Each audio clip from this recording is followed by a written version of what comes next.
Welcome. आप सभी का एक बार फिर से बहुत बहुत स्वागत है आपके और हमारे चैनल हेल्पर्स यूईटी प्रिपरेशन में। इस वीडियो में एनसीईटी आईटीईपी 2024 का एक्सेप्टेड कट ऑफ हम लोग देखने वाले हैं। टॉप कॉलेज सहित बाकी के जो कॉलेज शामिल है उनका क्या कट ऑफ रह सकता है, और ये जो कट ऑफ मैं आपको बताने वाला हूँ ये कैटेगरी वाइज होने वाली है। पिछले साल के हिसाब से मैं बताऊँगा क्या कट ऑफ रहा था और इस बार के हिसाब से क्या हो सकता है। अनुमानित ये पूरा कट ऑफ रहेगा, ऐसा नहीं है कि यही 100% रहेगा। ये तो रिज़ल्ट आने के बाद मैं एक एनालिसिस करके जो आप लोग के द्वारा कमेंट किया जाएगा उसके हिसाब से मैं एक एक्सेप्टेड जो बाद में एग्ज़ाम होने के बाद जो कट ऑफ आएगा उसके हिसाब से बता दूंगा एग्ज़ाम के अकॉर्डिंग कि क्या कट ऑफ रह सकता है अलग अलग कैटेगरी में। लेकिन यहाँ हम लोग देख लेते हैं कि अभी मेरा अनुमान क्या है, क्या कट ऑफ रह सकता है, क्या सेफ स्कोर मान के चल सकते हैं अलग अलग कैटेगरी के हिसाब से। तो चलिए सबसे पहले हम लोग देखते हैं कि पिछले साल का क्या कट ऑफ रहा था और स्टूडेंट का एडमिशन कितने मार्क्स पे हुए थे टॉप कॉलेजेस में, सहित जितने भी शामिल कॉलेज हैं जैसे सेंट्रल यूनिवर्सिटी और स्टेट के कुछ यूनिवर्सिटी शामिल थे। पिछले साल की मैं बात कर रहा हूँ तो क्या सेफ स्कोर रहा था। तो पिछले साल बहुत कम स्टूडेंट ही शामिल हुए थे एनसीईटी आईटीईपी 2023 के एग्ज़ाम में। लगभग 14-15 हज़ार ही स्टूडेंट एग्ज़ाम देने के लिए गए थे और काफ़ी कम उनमें से रजिस्ट्रेशन किए थे काउंसलिंग के लिए। तो कट ऑफ जो था एनआईटी आईआईटीज़ में भी 45-50% जनरल का गया था और एससी एसटी का तो पूछे ही मत, बहुत कम मार्क्स पे भी एडमिशन दिए गए थे। पिछले साल का मैं बता रहा हूँ काफ़ी कम मार्क्स पे भी स्टूडेंट का एडमिशन दिया गया था। इसके पीछे जो रीज़न था वो था कि स्टूडेंट काफ़ी कम थे, पता नहीं था और पहली बार इनॉग्रेशन एग्ज़ाम का हो रहा था तो स्टूडेंट को इसके बारे में ज़्यादा नॉलेज नहीं थी। अब क्या हो रहा है कि दूसरी बार एग्ज़ाम हो रहा है, एक बार हो चुका है तो स्टूडेंट को नॉलेज हो चुकी है एग्ज़ाम कैसे हो रहा है, क्या है, कुछ पूरा प्रोसेस पता चल गया है। तो इस बार से इस कोर्स को करने का होड़ मचा हुआ है। स्टूडेंट काफ़ी भारी मात्रा में रजिस्ट्रेशन भी किए हुए हैं। ऑलमोस्ट 1 लाख से ज़्यादा स्टूडेंट इस बार पार्टिसिपेट करने वाले एग्ज़ाम में और कंपटीशन पिछले साल की अपेक्षा से 3 से 4 गुना यहाँ पर रहने वाला है। ऐसा क्यों मैं बोल रहा हूँ, इसका एक रीज़न है। पहला रीज़न है कि इस बार जो है इंस्टीट्यूट का लिस्ट भी बढ़ाया गया है। पिछले साल के कंपैरिजन में इस बार लगभग डबल यूनिवर्सिटी कॉलेज को शामिल किया गया है, ये एक रीज़न हो सकता है।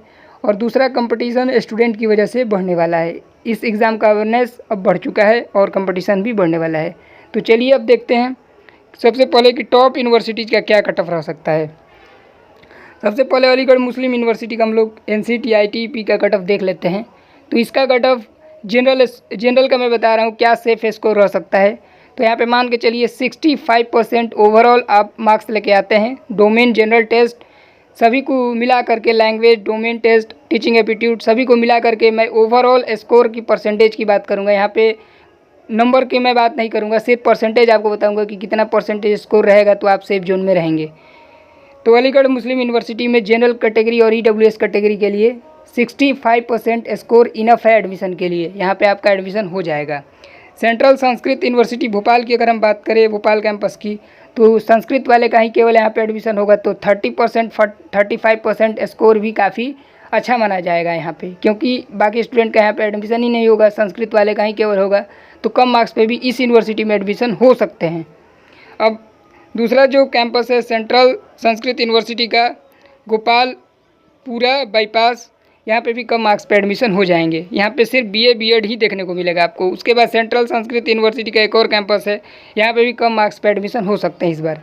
सेंट्रल यूनिवर्सिटी ऑफ हरियाणा में पिछले साल लगभग 50% जिनका मार्क्स था एडमिशन हो गया था। इस साल 55% अगर आपका मार्क्स है तो 2-3 राउंड के काउंसलिंग होते होते ज़रूर आपका एडमिशन हो जाएगा जनरल कैटेगरी से। अगर एससी है, एसटी है या ओबीसी कैटेगरी से है तो ओबीसी कैटेगरी से है तो मान के चलिए 50% मार्क्स भी काफ़ी है। 52% मार्क्स आपका काफ़ी है। अगर आप इतना स्कोर लाते हैं तो कहीं ना कहीं आपका सेफ स्कोर मान के चल सकते हैं और लास्ट तक आपका एडमिशन हो जाएगा। एससी एसटी है तो 40% मार्क्स मान के चलिएगा सेफ स्कोर के लिए। ये हरियाणा की मैं बात कर रहा हूँ। उसके बाद सेंट्रल यूनिवर्सिटी ऑफ कश्मीर में 45% स्कोर सेफ है ऑल कैटेगरी के लिए, एससी हो, एसटी हो, सभी कैटेगरी के लिए। एससी एसटी के लिए 30-25% स्कोर भी इनफ है।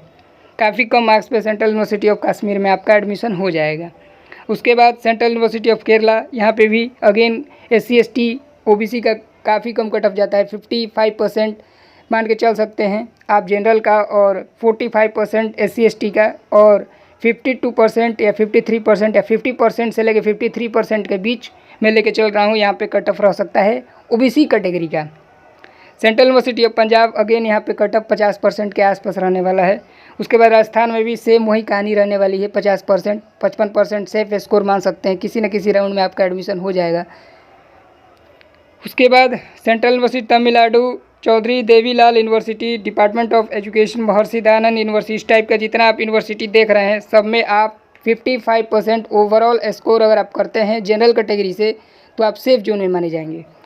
अब चलिए देखते हैं सीधे जो हाई कैटेगरी का कॉलेज है, जैसे कि DU आपका हो गया या फिर IIT NITs जैसे कॉलेजेस हो गए, कैंपसेस हो गए, उनका क्या जो सेफ स्कोर होता है वो क्या रह सकता है। ये सब जितना आप यूनिवर्सिटी देख रहे हैं ये सब उन सभी का जो लिस्ट है उतना ही कट ऑफ रहेगा जितना मैंने बताया है, थोड़ा बहुत का ही अंतर आएगा, ऑलमोस्ट सेम ही कट ऑफ आपका रहने वाला है जो मैंने पहले आपको बताया। इसलिए एक एक का जिक्र करना यहाँ पे ज़रूरी मैं नहीं समझता। आपको एक एक्सेप्टेड अनुमान लग गया होगा कि अगर आपका स्कोर जो है 55% के आसपास रहता है जनरल कैटेगरी से मैं बता रहा हूँ तो आपका एडमिशन सुनिश्चित है कहीं ना कहीं हो जाएगा इंटीग्रेटेड बीएड में। और अगर आपका स्कोर 50% भी है तो किसी न किसी राउंड में मेरा अनुमान है कि आपका कहीं ना कहीं सेंट्रल यूनिवर्सिटीज़ में एडमिशन हो जाएगा। अब टॉप कॉलेज की देखते हैं, जैसे Indian Institute of Technology Kharagpur West Bengal, Indian Institute of Technology Bhubaneswar, Indira Gandhi National Open University सहित जो नामी गिरामी है जैसे REI भोपाल हो गया या REI का एक और कैंपस है, इस सब का क्या कट ऑफ रह सकता है, क्योंकि ये सब जो संस्थान है काफ़ी नंबर 1 मानी जाती है, काफ़ी अच्छा माना जाता है, तो इनका कट ऑफ क्या रह सकता है। तो IITs और NITs की अगर हम बात करें, IITs और NITs की, जैसे Indian Institute of Technology West Bengal की बात करें इसका, तो इनका कट ऑफ 65% टू 70% रह सकता है। 70% 65 टू 70% अगर आप स्कोर लेके आते हैं, 65 टू 70 जनरल कैटेगरी में बता रहा हूँ, तो आप सेफ मान सकते हैं आपका एडमिशन हो जाएगा। फीस यहाँ का थोड़ा ज़्यादा रहता है और OBC कैटेगरी में भी ऑलमोस्ट सेम मान सकते हैं, इतना ही लगभग रहेगा, 1-2% कहीं अंतर आएगा। SC ST की अगर हम बात करें तो 10% इधर उधर कर सकते हैं आप, 55% 50% अगर मार्क्स लेके आते हैं फिर भी आपका एडमिशन हो जाएगा लास्ट राउंड तक मैं बता रहा हूँ। Indira Gandhi National Open university, again इसके बारे में मैं आपको बताना चाहूँगा पिछले साल के बारे में। काफ़ी लोग सोचते हैं कि आप पे डिस्टेंस से इंटीग्रेटेड बीएड हो जाएगा, तो मैं बताना चाहूँगा कि ऐसा नहीं है। यहाँ पे भी रेगुलर क्लासेस करनी होगी आपको। दिल्ली के मैदानगढ़ी में इनका कैंपस है, मेन कैंपस, और वहीं पे आपके क्लासेस लगने वाली है। और आपका जो है यहाँ पे एडमिशन में अगर मिलता है तो यहाँ पे पिछले साल हाई मार्क्स पे स्टूडेंट को एडमिशन मिला था। और यहाँ पे क्लासेस आपको करनी होगी, 75% अटेंडेंस ज़रूरी होता है, ऑफलाइन आपको क्लास करना होगा जैसे बाकी यूनिवर्सिटी में आप करते हैं। उसी तरह से बाकी का जो यूनिवर्सिटी है NIT IIT लेवल का, सभी को मैंने बता दिया कि एवरेज स्कोर मान के चलिए 65 टू 70% जनरल कैटेगरी के लिए, और 1-2% कम मान के चलिए OBC कैटेगरी के लिए, और 10% तक कम मान के चलिए, मतलब कि 55% या 50% तक SC और ST कैटेगरी के लिए टॉप कॉलेज के लिए। इतना सेफ स्कोर अगर आप लेके चलते हैं, इतना अगर आप मार्क्स ओवरऑल मार्क्स लेके आ जाते हैं सभी कुछ मिला करके, ये मैं सब्जेक्ट वाइज नहीं बता रहा हूँ, एक बार फिर मैं आपको बताना चाहूँगा, सब्जेक्ट वाइज मैं नहीं बता रहा हूँ, एक एक सब्जेक्ट के हिसाब से सभी को मिला के ओवरऑल मार्क्स ही देखा जाएगा आपका, और जो कट ऑफ बनेगा वो ओवरऑल मार्क्स पे बनेगा। ऐसा नहीं है कि किसी एक सब्जेक्ट के हिसाब से आपका जो है मार्क्स बनने वाला है, सारे सब्जेक्ट को मिला करके जो है आपका मार्क्स बनने वाला है। ओवरऑल आपका मार्क्स जितना भी होगा उसी के हिसाब से जो है कट ऑफ आपका बनेगा। आशा करता हूँ कि इस वीडियो में जो मैंने आपको जानकारी दी है आप सभी के लिए काफ़ी हेल्पफुल रही होगी। इस वीडियो से रिलेटेड कोई डाउट रहता है तो आप कमेंट करके मुझे बताइए। कमेंट का रिप्लाई आपको 12 घंटे के अंदर दिया जाएगा। व्हाट्सएप ग्रुप को भी आप लोग ज्वाइन कर लीजिए और टेलीग्राम चैनल को भी ज्वाइन कर लीजिए। इन दोनों का लिंक आपको डिस्क्रिप्शन में मिल जाएगा, वहाँ से आपको सारी हेल्प प्रोवाइड कराई जाएगी। जो भी आपका डाउट होगा, कोई भी क्वेश्चन रहता है, आपका व्हाट्सएप में सॉल्व किया जाएगा। व्हाट्सएप पर अगर आप मैसेज कर देते हैं तो उसका रिप्लाई आपको 12 घंटे के अंदर मिल जाएगा। चलिए इस वीडियो को यहीं पे एंड करते हैं।